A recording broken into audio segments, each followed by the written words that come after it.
আসসালামু আলাইকুম, সবাই কেমন আছো? আজকে আমি তোমাদের সাথে সুজি আর ডিম দিয়ে তৈরি এই সুন্দর মিষ্টি রেসিপিটা শেয়ার করব। আর এটা বানানো খুবই ইজি, তোমরা একবার দেখলে এটা খুব সহজে বাসায় বানিয়ে নিতে পারবে। তো প্রথমে আমরা একটা মিডিয়াম সাইজের বোল নিয়ে নিয়েছি আর এর মধ্যে 2টা ডিম ভেঙে দিয়ে দিচ্ছি। এরপরে কাঁটা চামচের সাহায্যে এটাকে কিছুক্ষণ ফাটিয়ে নিচ্ছি। আর এরপরে এর মধ্যে আমরা অ্যাড করে দিচ্ছি সুজি। তোমরা যে কোনো ব্র্যান্ডের সুজি নিতে পারো। এখানে আমরা প্রায় 1 কাপ পরিমাণ সুজি নিয়েছি আর এই সুজিটা আমরা অল্প অল্প করে আমাদের ডিমের ভিতরে অ্যাড করব আর নাড়তে থাকবো যেন একটা সুন্দর মিক্সচার আমরা তৈরি করতে পারি।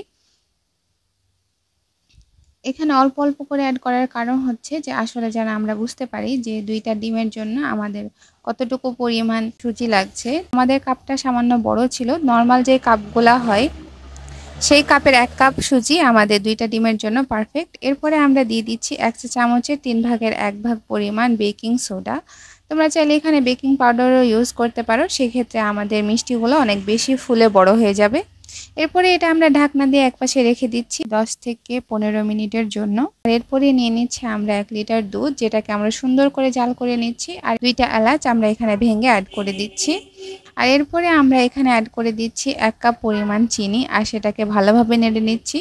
আমাদের মিষ্টিটার কালার নিয়ে আসার জন্য আমরা এখানে কিছুটা পরিমাণে চিনি ক্যারামেল করে এর মধ্যে গরম দুধ দিয়ে দিয়েছি আর সেটা দেওয়ার সাথে সাথে আমাদের দুধটা ফেটে গেছে। তোমরা চেষ্টা করবা ঠান্ডা দুধ দিতে, তাহলে ক্যারামেলটা সুন্দর হবে আর মিষ্টির একটা সুন্দর কালার আসবে। তোমরা যদি কালার নিয়ে আসতে চাও তাহলে ফুড কালারও অ্যাড করতে পারো অথবা সামান্য একটু হলুদ দিয়ে দিতে পারো, একদম 1 চিমটি পরিমাণ, তাহলে দেখবে মিষ্টির একটা সুন্দর কালার আসছে।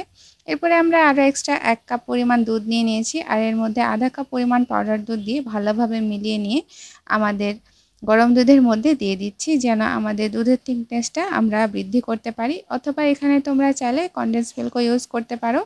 আর তোমরা তোমাদের টেস্ট অনুসারে এখানে দুধের মধ্যে চিনিটা অ্যাড করে দিবে। এখানে আমাদের তেলটা গরম হয়ে গিয়েছে আর আমরা আমাদের মিক্সচারটা নিয়ে এসে অল্প অল্প পরিমাণে তেলের মধ্যে অ্যাড করে দিচ্ছি, এই যে ঠিক এইভাবে। এরপরে চুলোটা আমরা বাড়িয়ে দিচ্ছি যেন এগুলো সুন্দর মতো ভাজা হয়ে যায় আর এক সমানভাবে ভাজা হয়।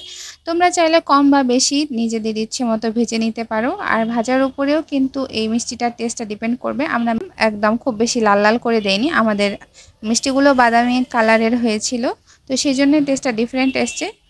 এরপরে আমাদের সবগুলো একইভাবে ভাজা শেষ আর এরপরে গরম দুধের মধ্যে এখন ভাজা মিষ্টিগুলো আমরা দিয়ে দিচ্ছি আর এরপরে ভালোভাবে নেড়ে 2 মিনিট মতো ফুটিয়ে নিচ্ছি।